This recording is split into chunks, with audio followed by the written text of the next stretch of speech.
Hey everybody, working on another project. We're trying to figure out some hacks and solutions to be able to continue a PVC irrigation line that we have running down here in this planter bed and continue it over here.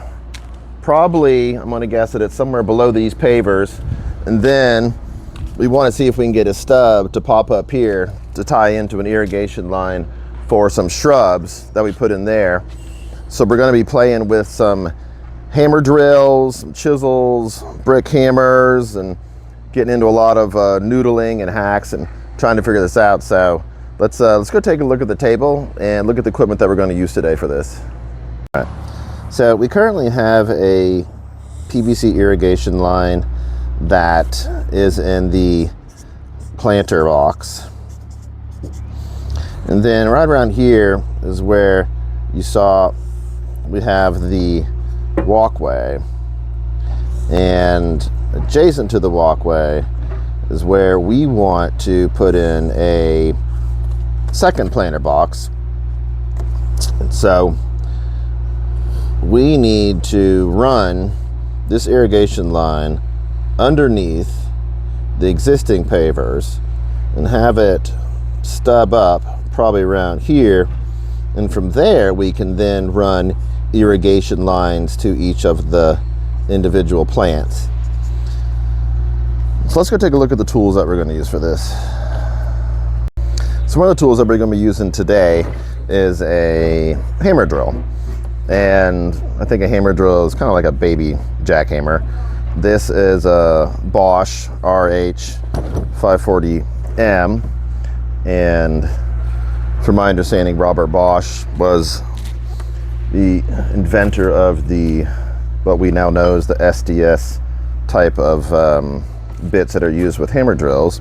So I just kind of wanted to show you the selection process. I think for today, since we're trying to get through some concrete, I think just using this small little chisel will be perfectly fine.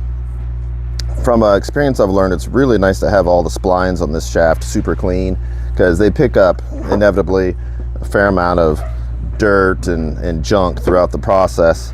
So I probably take a little more time than maybe is even necessary to make sure I'm really nice and clean. So quite often, if I'm using an older bit, I'll actually get acetone, which is something you really only want to use on probably metal because it won't damage it, but it does a really nice job of getting out all that old dried up grease and gunk, and that dried up grease, as it warms up, can start to release some of the sand and dirt particles that might have been picked up, and you really don't want that inside of your Bosch, because these splines are what allow for the bit to move up and down inside of it. So if there's any resistance, it could actually cause additional effort on the motor and then cause it to seize. And so this is sort of my way of trying to prevent that as much as possible. And you can see there's a fair amount of dried up grease in there. So I'm just going to keep working on this. Once I get this clean, I'm going to show you how I put some new lubrication on it and how we insert it into the machine and get it ready to go.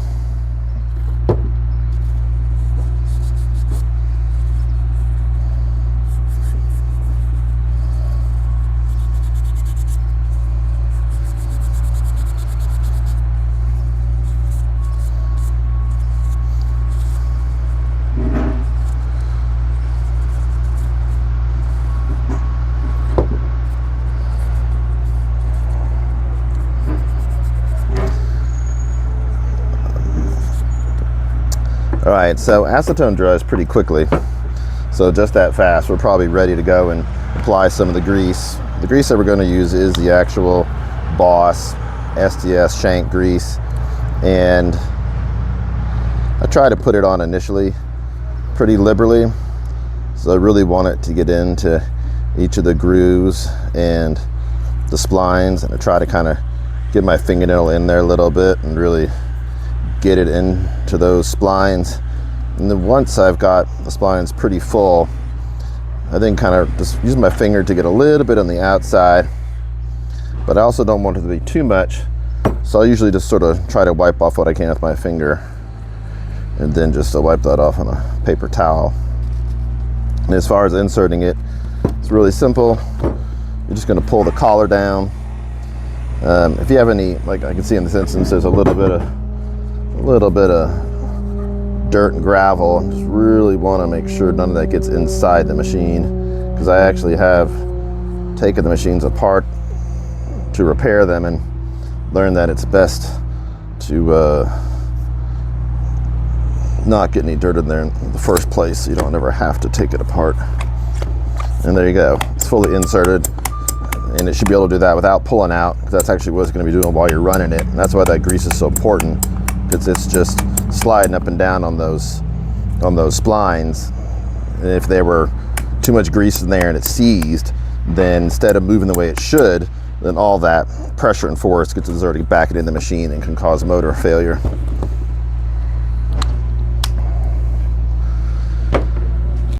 We're going to get the hammer drill set up, so I just want to show you all a few things. One is, upon inserting the drill bit into the hammer drill, it's not necessarily at an angle that we want, and it's locked in place, but Bosch did give us this really cool selector guide right here that allows us to go ahead and turn it, and then it kind of puts it in sort of maybe what you'd call like a freewheel mode, or kind of puts in the clutch, and then you can turn it to any angle that you want. So for this, I just kind of wanted to have it kind of flat in front of me. And then beyond that, you can switch to either being a hammer mode or a hammer and a drill. And for this, we're just simply hammering. And one distinction between this Bosch, which I affectionately refer to as the big Bosch, and the smaller one that I call a baby Bosch, is the baby Bosches actually do allow you to just have a drill mode, but the big Bosch, because you've got a lot of power in your hands, I'm guessing that they're concerned is if it was just a drill mode, it might cause some injuries. Also, you do have your handle right here, which to adjust that is super easy. You just loosen it a little bit and then tighten it to reposition it where you want it for a nice hand hold. That seems pretty good. And I wanted to mention a little bit about the power cords, is that this is a piece of equipment that does require a fair amount of amperage, so you want to make sure it's getting all the amps that it needs so it doesn't end up damaging the motor.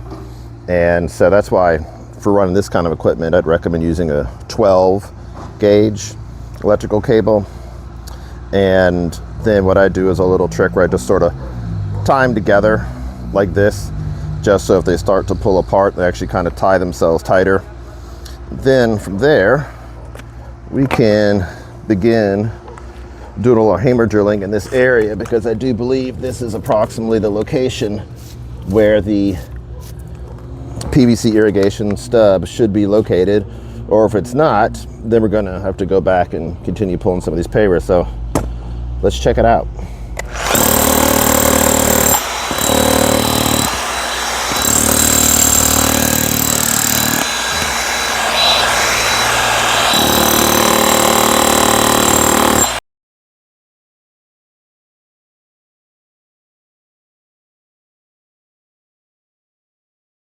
We finished working with the hammer drill, so I just want to spend a little time talking about the tools I'm going to use for the detail work. And two of my personal favorites are cold chisel and a mallet. And I also want to talk about another tool that I'm sort of using in a hacked manner and using it the way it's not initially intended to be used, sort of repurposing it, and that is a brick hammer. Its intentional design is for when you're laying brick, maybe have some old brick and need to knock some of the mortar off. It works great for that. Or if while you're laying brick, you need to just break a brick in half or in thirds, it does a fantastic job of that as well. But I find actually, if you're working near concrete, you just want to do some small work and chisel it out of the way, I think a brick hammer works great. Or even if I'm trying to do a little bit of digging in the dirt, it is a repurpose of the tool, but I always find it to be sort of an enjoyable tool to work with when you're working with concrete and dirt. So let's go check these out. So after working with the hammer drill, we do still have some areas that I didn't quite notice we weren't completely getting with the hammer drill, but that's not a big deal. I can just go after it with the cold chisel and a mallet and just knock some pieces out of the way as I need to. It works really easily. and you're a little closer to the area you're working in, so you can do some detail work better. And we're also trying to make sure that if we do in fact have that irrigation PVC line down below here, that we don't crack into it. And that's where, as I was describing with the brick hammer, I find it to be helpful because of the shorter handle and the size of the head. I can get in here, and even though it's not a tool that's really meant for digging per se, it's a tool I've been using for decades and have actually found it to be a really good digging tool. So I can just keep working down here, see if I can find that PVC irrigation line.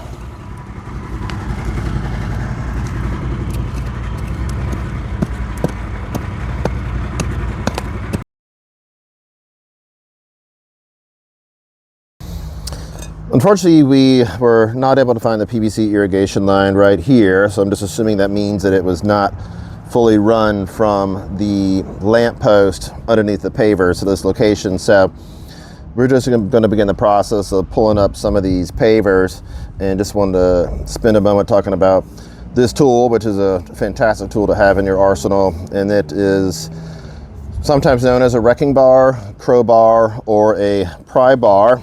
And just going to use it with the mallet, also referred to sometimes as an engineer's hammer, and just carefully, gently, because we are talking about masonry products and I really don't want anything to break or split on me, and just trying to use some vibration, some gentle force to see if I can get these to easily and gently come out of here.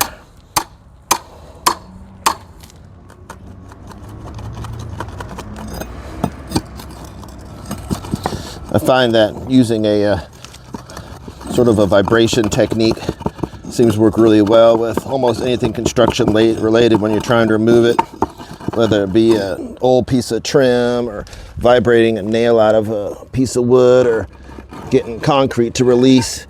Using a vibration technique instead of a jerk will result in a much better outcome. So what we have here is probably 1/2-inch cement board that was used as a paver base, and so we'll just keep removing some more of these pavers until we get over there and see if I can do some excavation over there to see if there is a PVC stub maybe down there for the irrigation line.